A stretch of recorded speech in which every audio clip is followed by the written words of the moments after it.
Capítulo 40. O Estado cubano.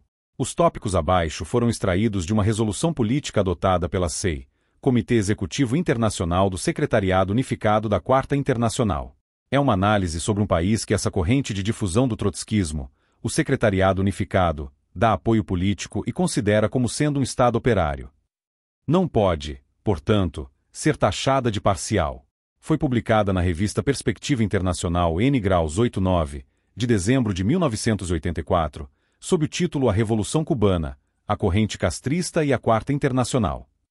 No momento em que determinados círculos políticos voltam a colocar como imposição democrática, na ordem do dia, o problema do reatamento de relações diplomáticas do nosso país com o Estado cubano, é importante reter alguns conceitos aqui expressos.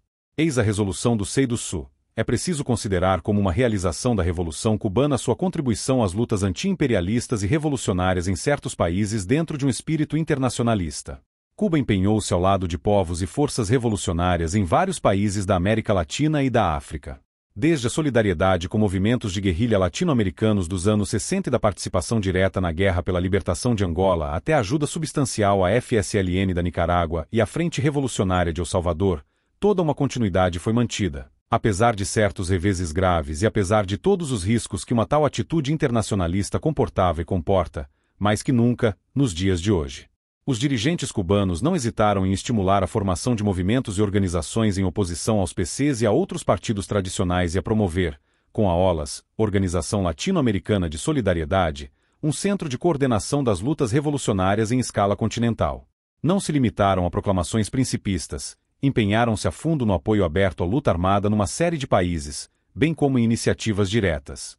Hoje, o Estado cubano baseia-se num sistema de organização de massas e numa estruturação política que, apesar de todos os seus limites, representa uma mudança importante em relação ao primeiro decênio após a vitória da Revolução e que assegura uma participação mais ativa das massas na solução dos seus problemas imediatos.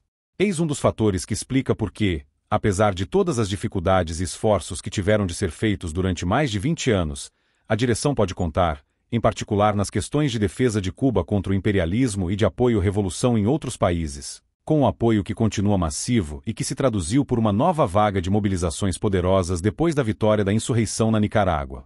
No princípio dos anos 70, a política internacional de Cuba conheceu uma mudança que conduziu a um alinhamento com algumas das posições centrais da direção soviética, sem aderir, contudo, à sua estratégia global de coexistência pacífica, a abertura para com regimes e governos burgueses da América Latina batizados de anti-imperialistas e revolucionários. Há uma reaproximação com os partidos comunistas e a distanciamentos, e mesmo a rupturas, com movimentos revolucionários em certos países da América Latina.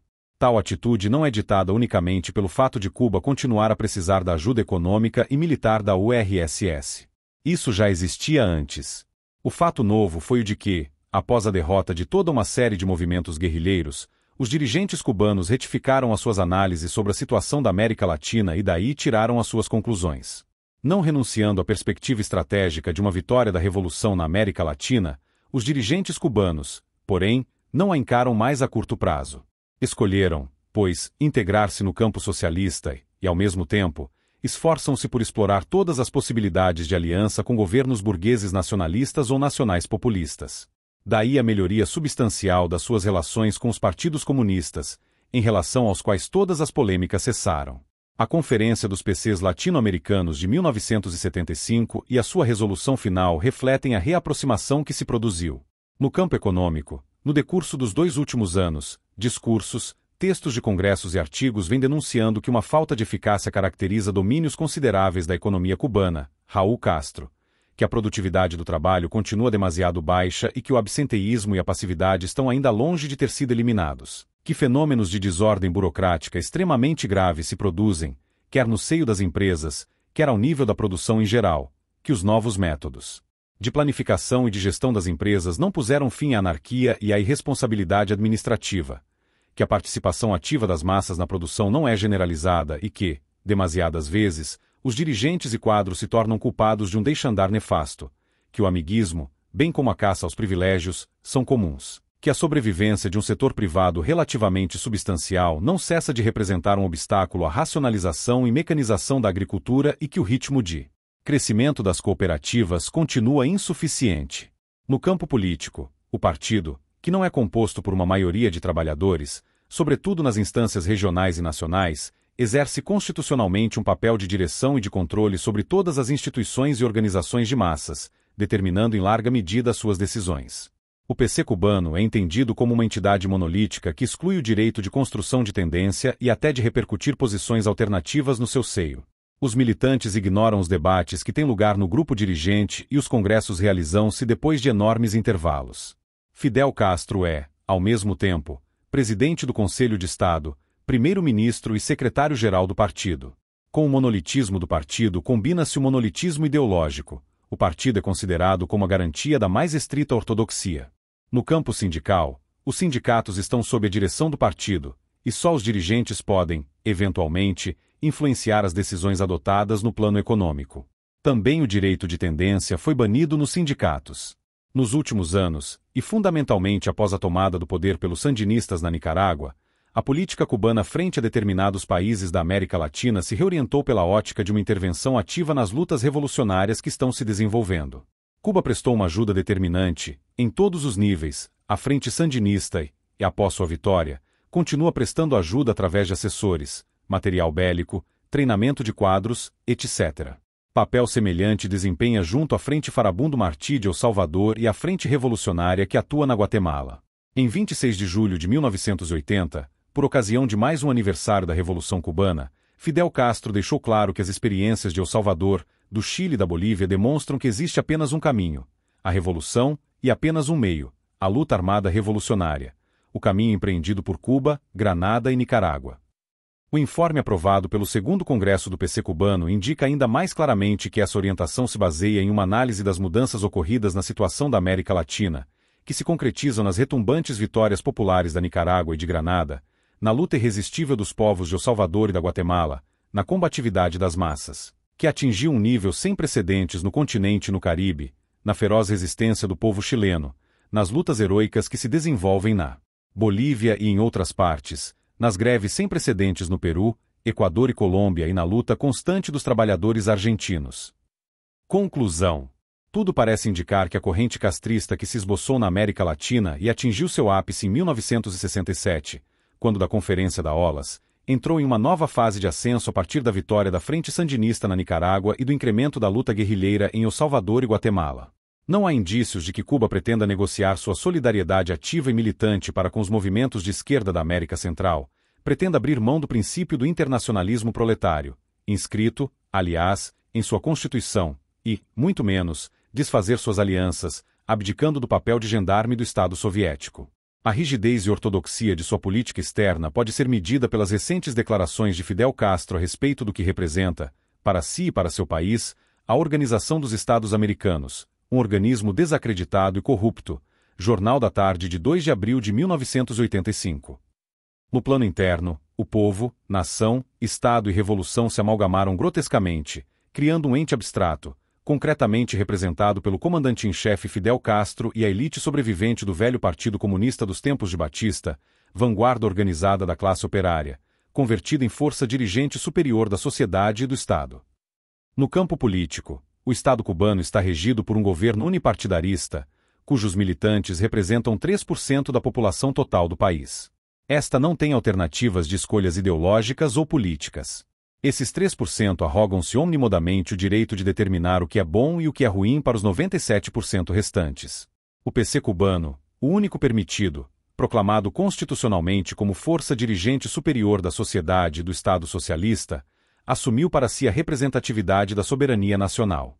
No campo econômico, sucessivas reformas, leis, resoluções do primeiro-ministro, do Conselho de Ministros, do Ministério do Trabalho, etc., foram ampliando as causas de intervenção, confisco, expropriação e nacionalização, criando, ao mesmo tempo, novas figuras delitivas contra-revolucionárias, que passaram também a justificar a absorção pelo Estado de todos os centros de produção, industriais e agrários, entidades de crédito, bancos e empresas comerciais. A propriedade estatal socialista impede o exercício do direito à sobrevivência dos cidadãos, porque os obriga a ser funcionários dela ou simples consumidores dos seus produtos ou serviços. No movimento sindical, se é que existe movimento sindical em Cuba, a Confederação dos Trabalhadores de Cuba não passa de uma correia de transmissão do partido, segundo a definição de Lenin para o papel dos sindicatos num Estado operário. A CTC integra 33 federações e 25 sindicatos setoriais. Na base do princípio da unidade, toda a estrutura do movimento operário está centralizada num organismo estatizado, que despojou a classe operária do direito de greve, revisão periódica de salários, pagamento de horas extras. O trabalho extra é considerado uma emulação, direito à livre contratação de trabalho, individual ou coletiva, pluralismo político e independência institucional partidária e ideológica.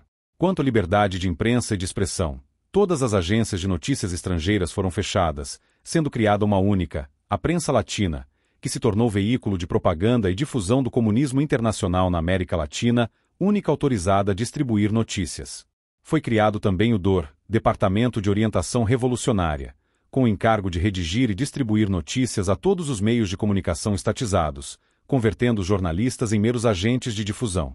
O ICAIS, Instituto Cubano de Arte e Indústria Cinematográfica, converteu as 499 salas cinematográficas de Cuba em imensos salões de doutrinamento marxista-leninista.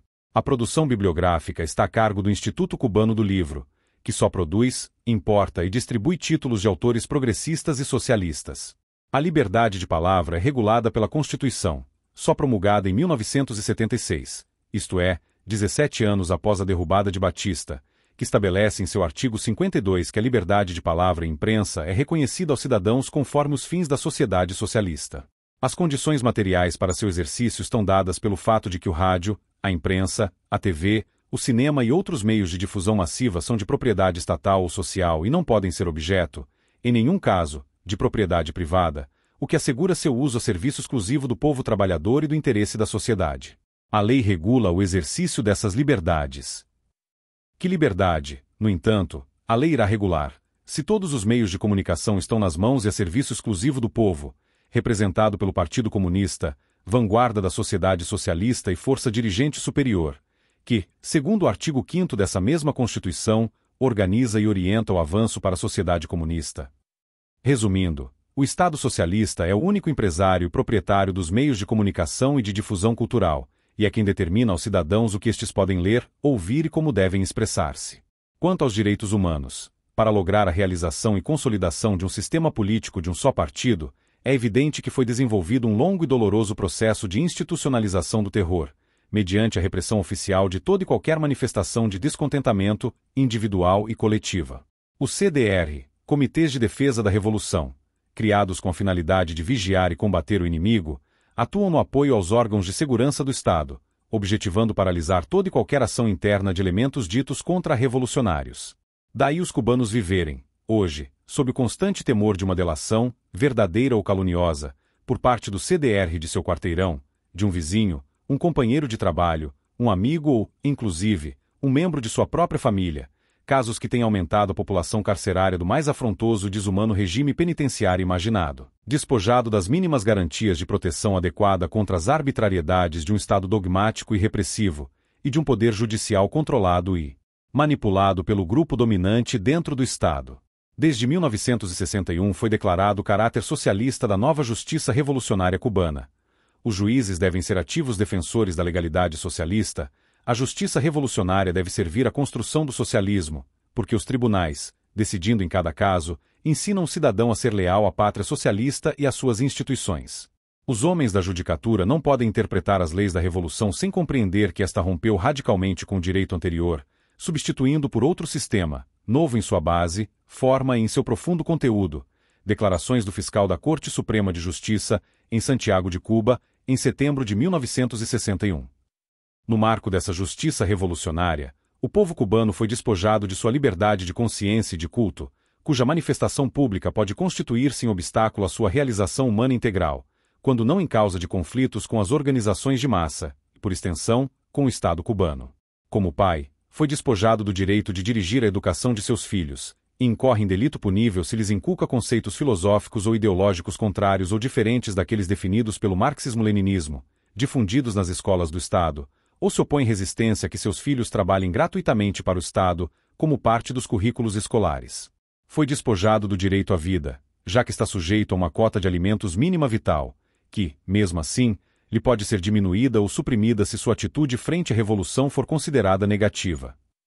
Foi despojado do direito à livre locomoção, inclusive dentro do próprio país. Foi despojado de sua livre iniciativa em busca da superação econômica, social ou profissional, e está condenado a ser, por toda a vida, um assalariado militarizado do Estado-patrão. Foi despojado de exercer o voto livre, igualitário e secreto para eleger seus representantes no governo e para renovar a presidência, pois, mais de 50 anos depois de instalar-se no poder, Fidel Castro continua no poder. Foi despojado do direito e sofre a humilhante situação de se ver impedido de frequentar residências, centros recreativos, praias, estabelecimentos comerciais e restaurantes reservados ao uso único e exclusivo de turistas, pessoal técnico e assessores dos países irmãos radicados em Cuba com a tarefa de orientar e planificar as políticas econômica, social e exterior do Estado cubano. Carece de organizações intermediárias independentes que lhe permitam participar na condução e adoção de decisões de interesse nacional. Está compulsoriamente incorporado a um Estado satélite militarizado e subsidiado pela União Soviética, com um exército regular de cerca de 200 mil homens e 1 milhão de milicianos, homens e mulheres. Esse Estado satélite, como é sabido internacionalmente, abastece as guerrilhas esquerdistas, lhes dá apoio logístico e político sob a cobertura do princípio, comum a todos os partidos comunistas, do internacionalismo proletário, e transformou seu povo em soldados e seus soldados em tropa de choque do expansionismo soviético na África, Ásia, Oriente Médio e América Central. Tudo isso garantido por um sistema totalitário de governo fundamentado num regime repressivo que institucionalizou o terror e cujo Estado recebeu a denominação de República Democrática Popular.